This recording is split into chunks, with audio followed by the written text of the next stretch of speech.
Hey Sarah, I wanted to leave you some feedback on your essay one. Overall, it's working pretty well. You have a clear claim presented, uh, clear, organized paragraphs, a good use of evidence, and you're explaining the evidence pretty well. So I think overall, it's working pretty well. Just a couple things to talk about for revision. In here, in your introduction, particularly with this sentence, um, you've got some subject verb agreement errors. So you say the mother and father is visibly nervous, and uh, one can assume is working class.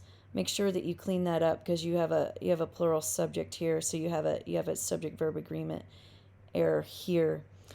Um, in your citations, make sure that you're adhering to MLA format. I don't know what format system you're using here. It's no format system that I am aware of, but you want to use MLA.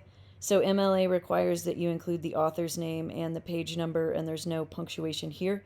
There is a lecture on how to cite an MLA in the week 2 folder, so make sure that you review that.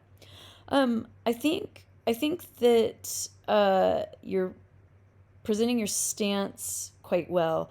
I do think the counter argument is ignored in this paper. So I think one thing that would make this paper stronger is one is a stance that directly deals with the doctor's uh, questionable internal dialogue.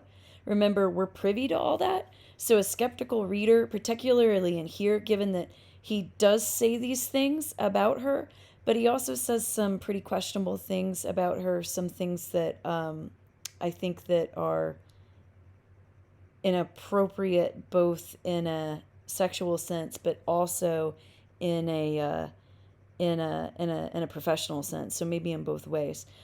So like I said before, I think you have a clear claim, and I think your paragraphs are organized well. But I think skeptical readers would appreciate a discussion of the counter argument that touches on the doctor's questionable behavior more clearly, right? So it's going to be really hard for a skeptical reader to read that story and think that the doctor did absolutely nothing wrong, when clearly there's, Williams, the author, wants us to question the doctor's internal dialogue. So I think interacting with the counter argument would make this a stronger discussion. And that can only improve your credibility with the audience. So other than that, some minor editorial concerns, but other than that, like I said, it's a pretty good essay. All right, thank you.